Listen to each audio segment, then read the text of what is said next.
Yeah. I will just share this again.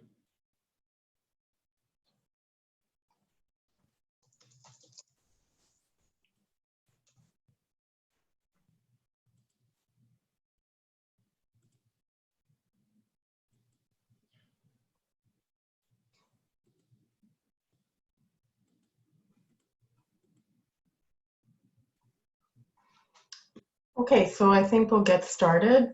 We have still some people arriving. I'm sorry for that little technical glitch. So good afternoon, everyone, and welcome to our webinar on privacy and data protection in the health sector. For those of you who are returning from yesterday's presentation, welcome back, and for the new ones, welcome to this one. Feel free to ask questions throughout the webinar. I'll be your moderator. My name is Lucy Brunetti. And so yes, like I said, feel free to ask questions throughout the webinar. We'll get to them in a timely manner, and we'll have a small question period at the end as well. And now I will introduce our speaker for today. Today we have with us Danielle Olofsson to guide us through this, interesting part 2 topic on data privacy. Danielle is based here in Montreal and responsible for BCF's compliance with existing data protection and privacy legislation. She also advises clients from a variety of industries such as pharmaceutical, medtech, financial services, and communications on a range of matters linked to privacy, data protection, and cloud computing. She assists with compliance, breach identification and notification, cross-border information transfers, and privacy program management. She is particularly versed in the privacy and data protection issues relating to new technologies such as artificial intelligence and blockchain. Danielle is an International Association of Privacy Professionals certified expert in Canadian and European data protection, as well as in privacy program management. Danielle, the webinar is yours. Thank you, Lucia. Thank you very much for attending, everybody. I think that this is a really interesting area. It's one that I've come to a little later in my practice, but I really enjoy it. If you want to ask questions, or you have 2 choices. You can either ask them right away, and Lucy has promised to interrupt me, or we can wait till the end and we can talk about it then. The PowerPoint today is much shorter than yesterday's PowerPoint because I wanted to chat more about some of the case law, because it really illustrates the importance of this area of law. So I will get to it. Sorry, right. Danielle, I'm just going to interrupt for a quick second. I forgot to mention that people should enter their questions in the Q&A box at the bottom of their screen. Perfect. Sorry, I'm going back. Oh my goodness, all right. I'm going to go back. I was just explaining to Lucy before this, my mouse is having some issues, and so it pretty much does what it wants. Now, all right. Let's do this again. All right, so the objectives here are to provide an overview of the data protection legislation in the health sector in Canada. Now, I'm going to be focusing very much, or I'm going to be basing this discussion on Ontario's legislation. And that is not to say that Quebec doesn't have comparable concepts. It's just that Quebec's legislation as it stands right now is scattered in 3 or 4 different places. And I think it's just less complicated if we stick with one law. And you can definitely ask questions if you want about Quebec, and I'd be happy to answer them. I just thought it would be easier for the sake of communicating this to stick with just to stick with one thing. This is an area that is really interesting because all of us, whether for ourselves or for a loved one, have to deal with doctors at a certain point in our life, the healthcare system at a certain point in our life. So this is really an area that touches everybody. And it's really important to know what your rights are with respect to your health information. Yesterday, we addressed privacy in general in Canada. We talked about fair information practices, and I hope I said, that the fair information practices apply across the board, across countries, and across sectors. But certain sectors leverage certain principles differently. So consent, for example, is extremely important in the private sector. It's also extremely important when we're talking about healthcare. But so are other principles in the healthcare sector, and I sort of wanted to touch on those. The other reason that this is kind of a fun area is that a lot of the case law that comes out of this area that I'll use to illustrate what I'm talking about are cases of not ill intent at all, but people sometimes wanting to help someone but not thinking about the ramifications that's going to have on other people. An example could be the cameras that one installs or one would like to install for an elderly parent in their room in an elderly care home, just to make sure that the staff isn't mistreating them or that they're getting all of the attention they need. And so a family member goes and installs one of these cameras and doesn't tell the healthcare professionals that this camera is there. That compromises the rights of the healthcare professionals who have a right to know that they're being filmed or that they're being monitored in some way. And so a lot of these cases come out of just really innocent desires to help someone, but not realizing that, oh my goodness, your behavior has just triggered a whole bunch of problems. So I like this area for that reason. Also, right now, this area is just front and center, has been for the last 3 months with the pandemic that we're going through. You know, a lot of entrepreneurs, healthcare providers, governments are getting into this sector, trying to find devices to help track, to help better treat, to help do whatever to prevent the spread and deaths from this present virus. Difficulty is sometimes they're relying on technologies, they're relying on tactics, procedures, and they're working with assumptions that are pretty borderline and do violate individuals' rights. And as an individual in a society, I think it's important that we know what these rights are. And if we're developing products to help with the stemming of this COVID virus and helping to rein in all of this, we need to know what an individual's rights are so that we can develop it properly and really make it an effective tool to fight pandemic and other pandemics like it. So with that in mind, I will go to the next slide. What I want to talk about briefly, overview. How does this privacy legislation with respect to the healthcare system fit in the larger scheme of things? I want to provide definitions.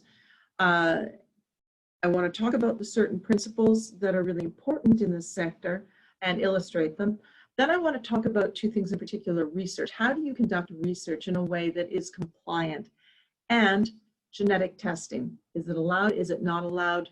Where are we at in that? Because Canada really is between, let's say, two chairs on that particular front. All right, overview. As you all know, healthcare is a provincial matter. It falls under the provinces to regulate healthcare. Yesterday, when I was talking about PIPEDA, the Personal Information Protection and Electronic Document Act, I said that certain sectoral laws and certain provincial laws were exempted from the application of the federal legislation if they provided comparable protection. And in the healthcare sector, there are 4 provinces that do that. So there are 4 provinces whose healthcare legislation is exempted from the federal legislation. And those provinces are Nova Scotia, New Brunswick, Ontario, Newfoundland, and Labrador. So they have their own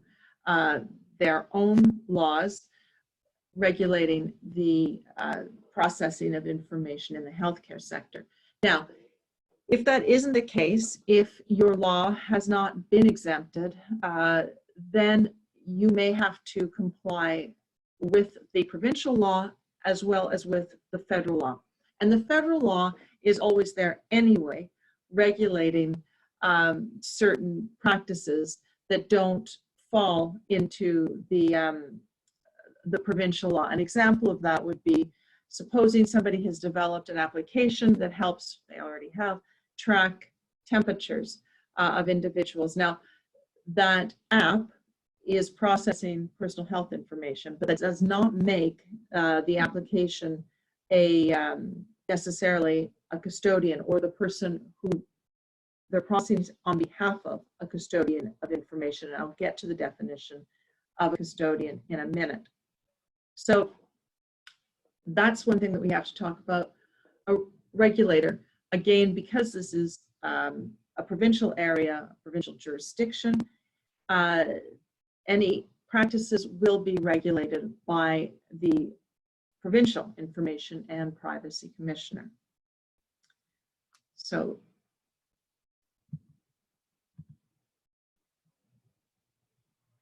what is the purpose of this law? And this is interesting because it really does give us, it helps us understand why, and I'm talking this law being the Personal Health Information Act that Ontario has passed. So what it wants to do is, first of all, is it wants to establish the rules for the collection, use, and disclosure of personal health information about an individual. It also wants to provide the individual with the right of access. It wants to provide the individual with the right to require correction or amendment of personal health information about themselves, and to provide for an independent review and resolution of complaints with respect to personal health information, and provide effective remedies for contraventions of the Act. So we see here already what principles this Act is really trying to privilege. We have the notion of access, correction of inaccurate information, and we want to provide rules to help institutions that collect this information do it in a way that we view to be compliant. So again, a balancing act that we have to maintain when we think about this legislation. So that's the purpose of the Act. I'm sorry, definitions has an E on it. That was a mouse issue just before I went on to this. To begin with, one concept that's extremely important when we're talking about personal health information is to talk about the custodian. Now, the custodian is the person who has the information, and the bulk of the responsibility under PHIPAA, or the Personal Health Information Protection Act in Ontario, is really placed on the custodian's shoulders. So the custodian is extremely responsible for any information, personal health information that they have in their custody.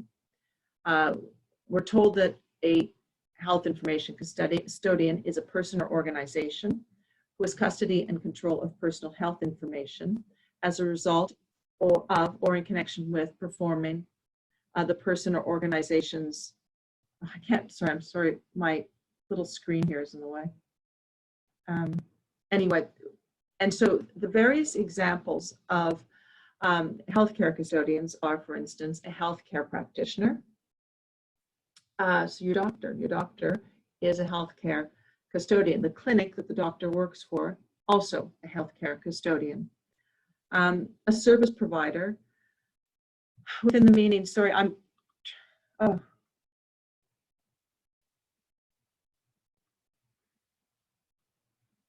no, well, I'm trying to just get the definition.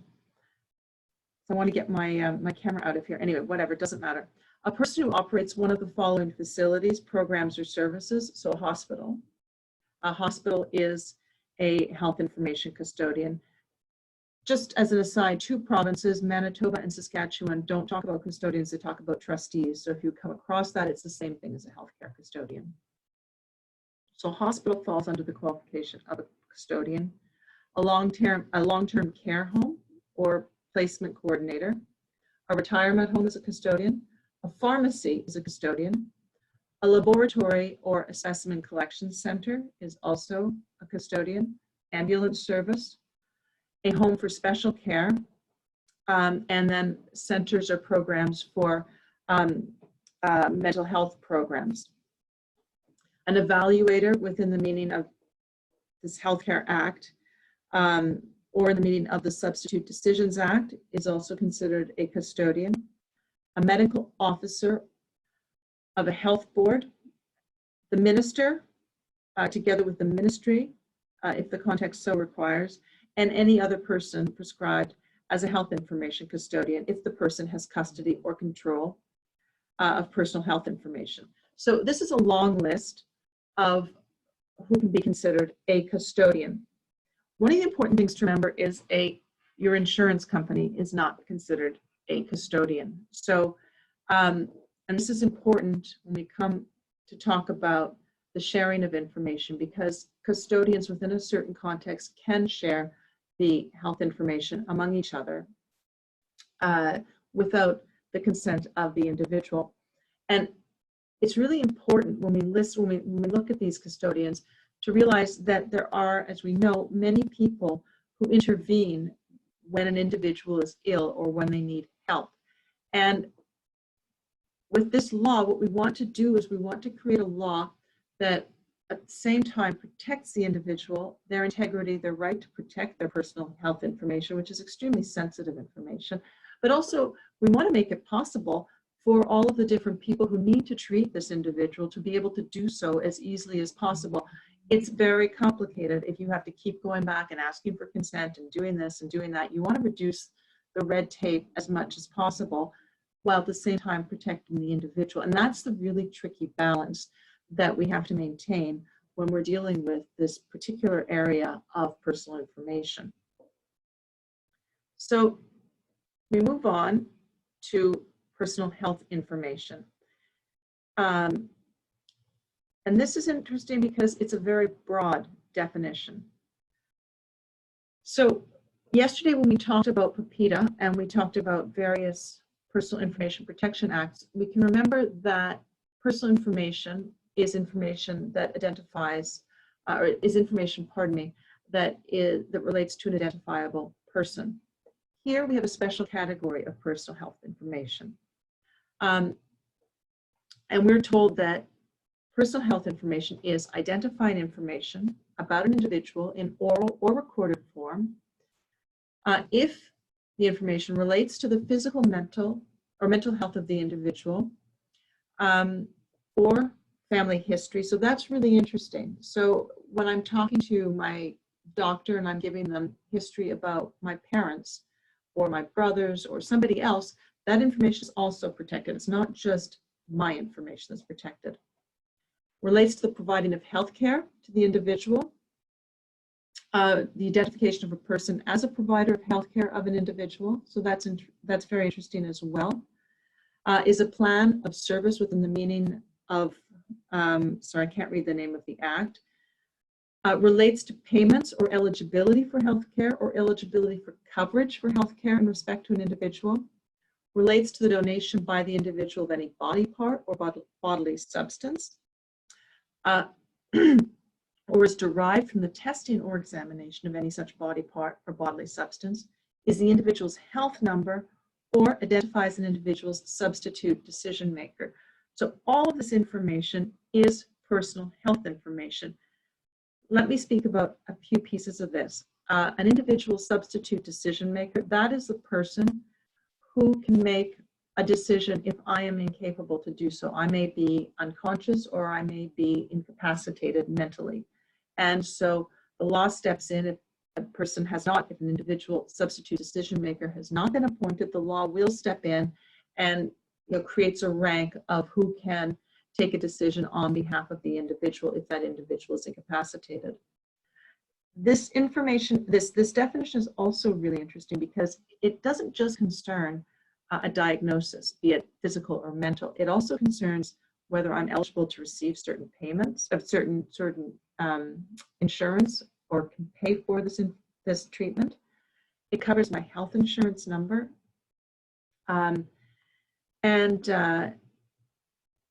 it covers the name of my treating physician. So even something as, sometimes we think it's not personal information, but my healthcare physician if I'm receiving treatment from that individual is part of my personal health information. So it's really important when you're talking about or talking to someone about obtaining access to their information, to know that this isn't just public information. This is information that is protected. And if you're designing apps or if you're designing a product to help with processing of personal health information, all of this has to be kept in mind so that you comply with the principles of privacy by design. Are there questions so far? No. Okay. All right, so what are we talking about when we talk about the principles that govern the right to protect your healthcare information? The first one, as we talked about, is access. I have the right to access my personal health information, and I have the right to correct that personal health information. And the question frequently comes up as to who is the owner of the file that a doctor keeps or a healthcare provider keeps. I own the information that's inside it is my information. Now, the file itself might belong to the doctor, but any information relating to me, to my mental health, to my physical health, that's my information, and I have the right to have access to that information. And it's really important to bear in mind, if you're somebody who's providing the healthcare, if you're a custodian, when you make annotations in the file, it's best, and I'm talking from a legal perspective, it's best to keep it non-personal, to keep your comments and observations purely, as objective as possible when you're treating an individual. Annotations in a file saying this person is delusional or this person is crazy or whatever, without sort of a much more scientific or medical explanation of what you mean by that, can really land you in a lot of hot water, because people have access to their files, and if they think that you think they're crazy, you could be pursued. So you have to just be really careful and bear in mind when you're annotating to just really keep it as scientific, as professional, as medical as possible. The next one is accountability. And this is kind of a fun one, because it's linked to what I was talking about with respect to agents. But yesterday when I was talking about accountability, custodians are accountable for the information that they hold, they collect, they use, they transfer. What does this mean? It means that I have to be really careful. If I have, for instance, I'm a hospital and I have staff, I have to make sure that that staff is treating the personal information in such a way so as not to compromise me, and obviously if they're medical staff, not to compromise themselves. And this is where you get into all sorts of interesting cases. For example, case of an X-ray operator who is the ex-wife of a gentleman whose present spouse she's X-raying, and she's trying to find out whether this individual is pregnant. So eventually, this X-ray technician keeps snooping and keeps following this particular patient who's living with her ex-husband. And she, at one point, before anybody else knows, says congratulations or mentions to her ex-husband the fact that his new spouse is pregnant. So this raises suspicions. Then it was a couple weeks later, she says she's spoken to a clairvoyant who said that the new girlfriend is going to give birth to a boy. At which point alarm bells go off and they realize that she's in fact been spying on the pregnant girlfriend. This causes a whole lot of trouble for the hospital, because the X-ray technician is acting as an agent, as an employee of the hospital, and so the hospital is held accountable for this. Another example of this is, again, in a spousal situation where the new girlfriend of a hospital employee is realizes that her boyfriend's ex-wife is coming in for treatment. The boyfriend's ex-wife, however, in this case, realizes how vulnerable she is, and she says, wait, I want you to put a special flag on my file so that people don't access it. I don't want this person to access it. I don't want my ex-husband to access it. I don't want him to know that I'm in here receiving this treatment. That doesn't work, and her file is accessed by the ex-husband's new girlfriend, and her condition is disclosed to the ex-husband. She goes after the hospital. The patient goes after the hospital and says, "Look, I asked you. I warned you that this was going to happen. It happened. You owe me." And again, here the commissioner found that the nurse was snooping, had no right to be in that file, and was acting again on behalf of the hospital. So you see that these are cases where it's a case of snooping. It's not necessarily trying to hurt somebody, but it does. It causes a lot of psychological stress and anxiety because the person whose document has been read or accessed in a way that it shouldn't have been. So what hospitals are trying to put in place and what they're being told to do is to restrict accesses to really only the people who need to see the information. And that means also for healthcare professionals, when they open the computer that they use every day, if it's a shared portal, every person should have their own check-in number or login number. They shouldn't have a shared login number where somebody logs in the morning and everybody can check the information they need, and then somebody logs out at night. That doesn't work anymore. You can't do that. That's not best practices, and hospitals are really under a lot of scrutiny right now. There is a question. I don't know, Lucy, is there a question?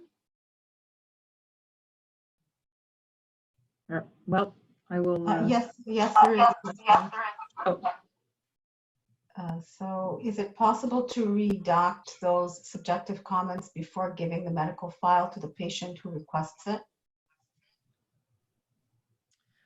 Yeah, of course it's possible to redact them. The problem is the patient may ask for them to be unredacted.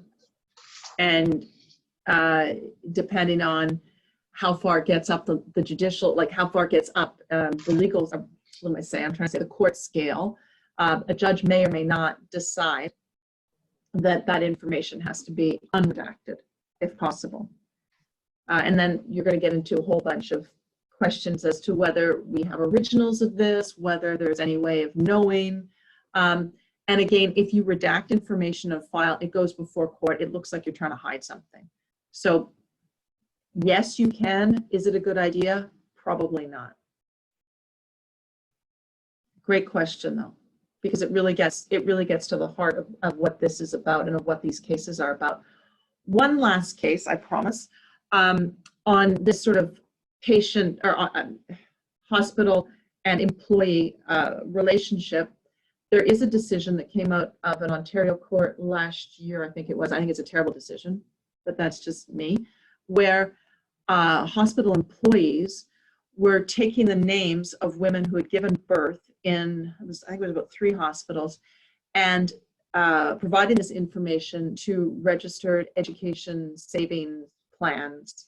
And then these people would be, the women who had given birth would receive a phone call from the various plans saying, hey, you've just given birth, you want to sign up for one of these plans. And the women got together, began a class action, which I think is justified. And the court, for some reason, I don't understand why, didn't go after the hospitals for what happened. They did, however, hold the healthcare professionals responsible for their actions, but it didn't go so far as to hold the hospitals accountable. So this can go either way, but I would say that is not a good judgment. Normally, hospitals, clinics are responsible for the behavior of their employees, and so those are illustrations of what it means to be accountable. I'm the custodian. I'm the one the buck stops with me. If there's a problem, even if I haven't committed a fault, I still have to make sure the person is compensated. There are some really strict requirements for your agents. If you are going to hire an agent, which is a contractor or somebody to work for you, you have to make sure of three things. First of all, that you have, as a custodian, the right to use and disclose and handle personal health information to begin with.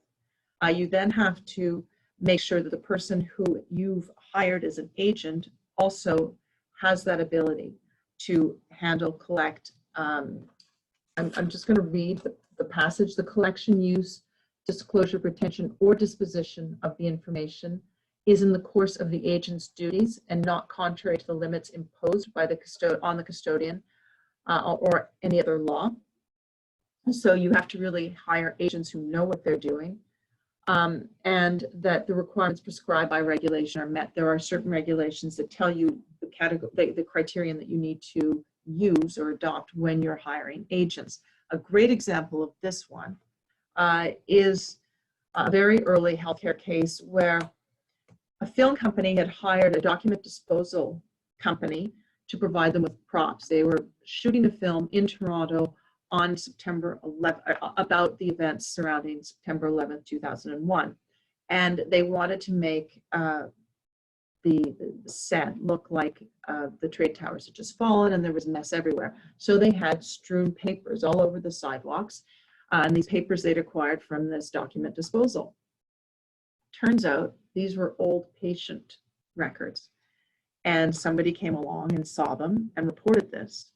Now, obviously, bigger mistake, in my mind, the bigger mistake was committed by the document disposal company, that A, should have disposed of the medical documents properly, using proper destruction techniques, and then should not have sold medical records as props. Anyway, that being said, not only was the document disposal company held responsible and liable, but so was the clinic who these papers originally belonged to, and they were held responsible for not vetting and not controlling their agents properly. And so it's a really, really strict standard that's imposed here. The next principle that you can guess is extremely important when we're talking about healthcare information is consent. Consent, unlike in the private sector sphere, cannot be implicit unless it's in a very, very, very restricted circumstance. So your consent has to be explicit, it has to be meaningful, and it has to be meaningful. So what that means is I have to know why my doctor or my healthcare provider is using, why they're collecting, and why they want to transfer my information before I can provide proper consent. Now, there is a concept of implicit consent, but only within a very, very, very restricted group, and that's called the circle of care. Now, the circle of care is a concept that is used frequently. It's a term of art in providing medical services. And what the circle of care is the individuals who are providing who are providing care to you. And what that is it's either the individual who's receiving this particular care, so you imply that they've consented, or it's a substitute decision maker, or it's a custodian, but only a custodian who's working within the scope of the particular treatment you're receiving. So, for instance, if I have a diagnosis of mental incapacity and somehow I have a disorder, I don't know, it's an eating disorder, or an alcoholic, or whatever, something, I have to go and seek treatment at a particular clinic. So my records concerning my alcoholism or whatever disorder it is, those are in filing cabinets or on a filing system belonging to the clinic, and they can be shared. They can be shared with a doctor who's treating me for that particular disorder. And they can be shared with my therapist. They can be shared with a dietitian if it's an eating disorder, or whoever it is who's treating me for that particular disorder. However, if I come back to the clinic 6 months later with a broken leg, the doctor who's then treating me for my broken leg does not have implicit consent to go and look at all of the medical records relating to my mental health disorder that I had. So that's what I mean by circle of care. Circle of care really is the very limited group who are treating you for that particular thing. Another example could be an elderly person hurts themselves. Their elderly care facility calls the hospital, calls an ambulance. Now, all of those people have they can rely on an implicit consent because they're all trying to help this elderly person for the particular accident that elderly person has had. So that's what I'm talking about when I talk about consent, and you have to be really careful there. And so in the examples that we were talking about earlier with the nurses or the different healthcare workers who are accessing files, who are having taking access to files in their particular clinics, they didn't have implicit consent. And so they're in violation of the law and in violation of the patient's rights. And this happens a lot more than we think. You have a famous person needs medical treatment, and it's really titillating to find out what disease this particular famous person has. You've got to refrain from that. That person has the right to protection of their medical information as much as anybody else. All right, so the discussion about the papers all over the streets of Toronto brings me to my last principle that I want to discuss, and that is security. In this particular case of the healthcare information found all over the street in the movie set, the clinic was found to have violated their obligation to provide proper security to patient files. They did not ensure that these patient files were going to be disposed of appropriately. So the court found them guilty for having breached this particular obligation. Also, something that's really interesting that's linked to security of medical files is breach notification. Entities that suffer a data breach, so that would be loss, alteration, unauthorized access to personal health information, have got to disclose that information, that the fact that they've suffered a breach. Now, a breach can just be an access by somebody snooping, in which case maybe one file is compromised, 2 files, you've got to notify. It may be a ransom. We've seen a lot of ransomware attacks in hospitals, ransomware being where a virus has infiltrated, has been placed on the computer, your computer system. Your information is locked, and then you receive a note saying, I want X number of dollars in order to unlock or unfreeze your systems. And this is really devastating to hospital systems. It's happened quite a bit recently, and you have to be careful about that. So if that happens, the individual or individuals whose information is contained in the files that have been compromised must be notified. And it's a good idea frequently to just take the phone and advise them over the phone before you send out a letter. You don't want to make them more anxious. It's frequently easier for people who receive that kind of information to hear it over the phone from a sympathetic person who can answer their questions. I noticed that there is, on the topic of questions, a question. Lucy, can we ask a question? Our next question is, what is the age required to consent in Quebec and Ontario, for instance, and what about kids' consent? That's an excellent question, and it's a super gray area because you're an adult as of 18, obviously, but from 14 years old onward, the person has the right to the integrity of their file. I don't know if it's the same across the board. I think it is, and that's a really horrible area for parents, because I want to know if my daughter has gone in and asked for birth control. I want to know if my daughter's sick, if she has a venereal disease, if she's got this, if she's got that, if she's got something else. I want to know that. But unless my daughter asks, authorizes me to do that. I can't do that. And it's a really horrible place to be in as a parent. But we have to be conscious of the fact, and custodians have to be conscious of the fact that, look, this is an individual who's reached a certain age and they have the right to the integrity of their files as well. So great question.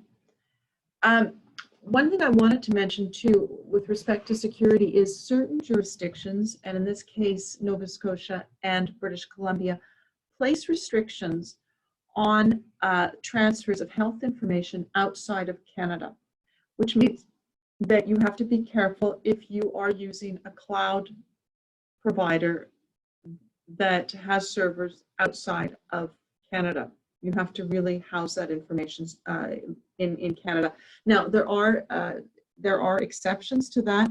You're able to transfer, for example, in the case of a health emergency or other national emergencies or public interest reasons.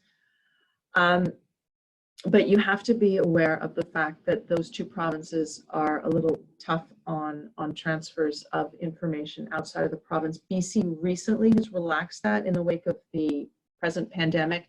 Whether it will try and enforce it when the pandemic is over, we don't know. But it's there, and it does provides a tremendous headache for clinics that want to store information, on the cloud. Next slide.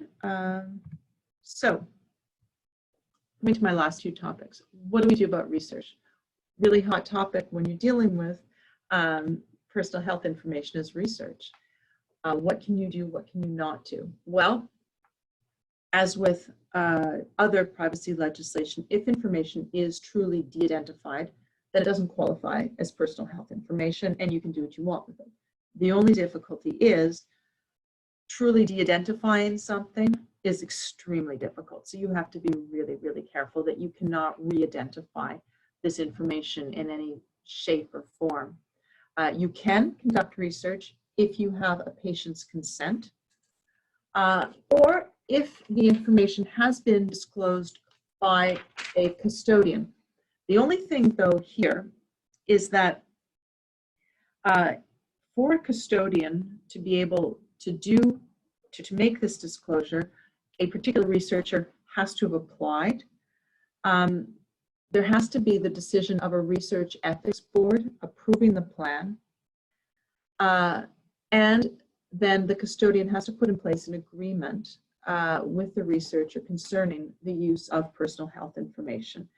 And there are not 75 million ethics research boards in every province. I think there's one, maybe two, but they're not many of them. And this really is a very detailed proposal that you have to put before the board, and the board is going to assess a number of criteria and say yes or no whether you can go ahead with this. Again, research does not, in this case, mean, okay, I want to run my office more efficiently, my doctor's office more efficiently, so I'm going to conduct a study on the various files that come across. No, that's not it. Research in this case is really truly medical scientific research. It's not research into sort of logistics or efficiencies. The other thing you have to bear in mind, and this is something that we forget frequently, is teaching purposes. You don't have the right to take somebody's file because, hey, this is a great teaching opportunity. Of course, there are teaching hospitals, and that's a lot, that they have their own set of rules in place, and people are made aware of what their rights are when they go to one of these hospitals. But just because I'm in a hospital and somebody wants to take my case and use it as a good example of what to do or what not to do, you've got to be super, super careful. And I've even heard of cases where a researcher was pursued. Now, why was it?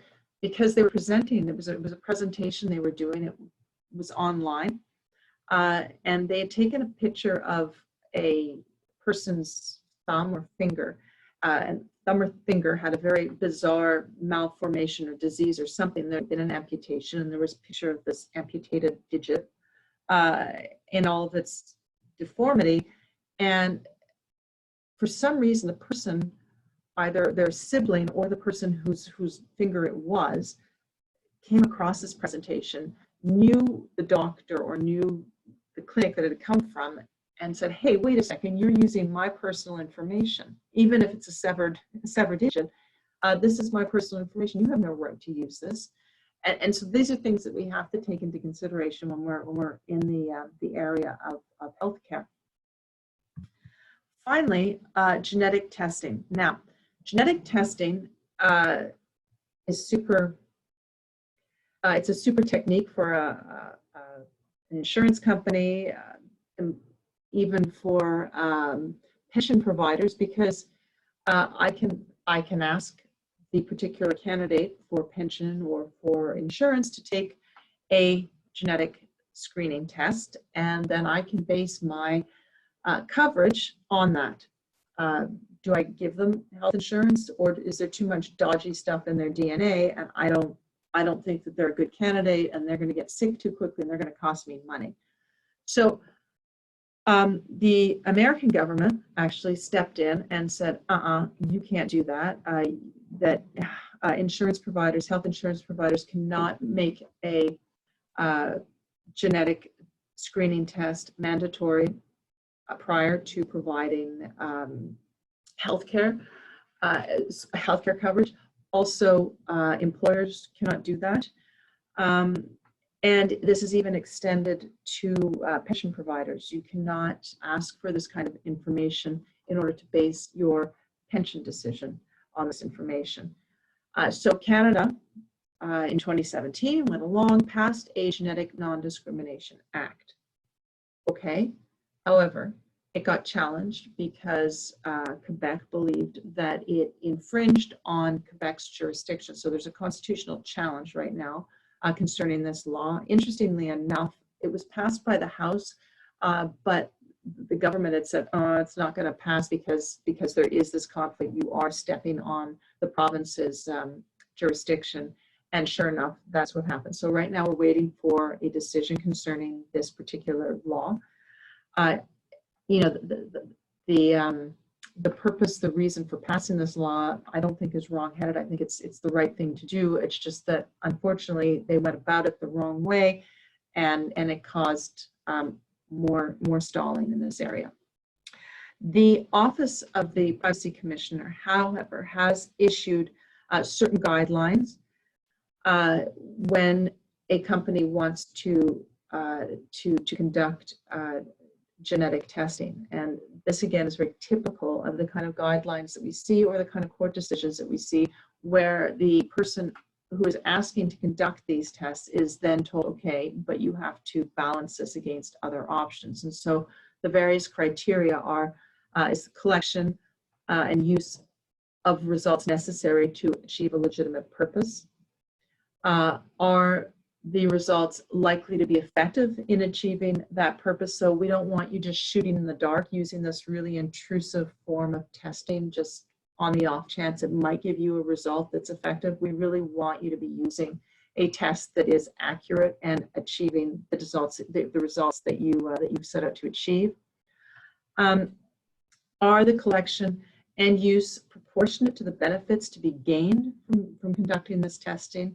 And our favorite, are there less privacy invasive alternatives? This is a test that we see it come up again and again for video recording of employees, or video recording of people.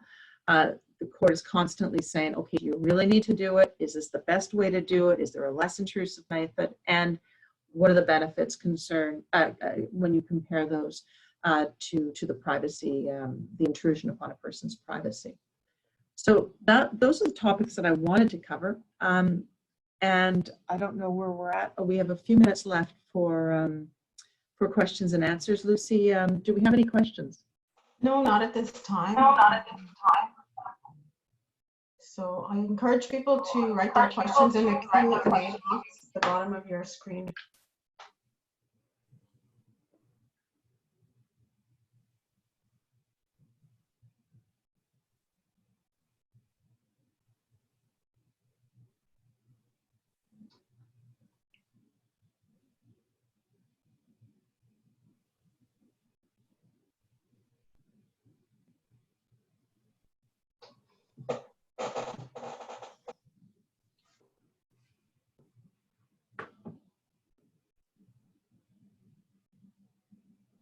Well, one thing we can do is, if you have questions, you can mail them, and I can respond to them next week. Yep, I I'll have put two an more. email address here for them. I'll put an email Okay. address in the chat box, and we Sure. can forward those questions directly to you.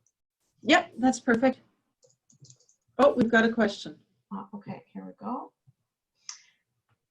Oh, just a thank you. Oh, well, that's nice too. Thank you. No, We if you, appreciate the thank you.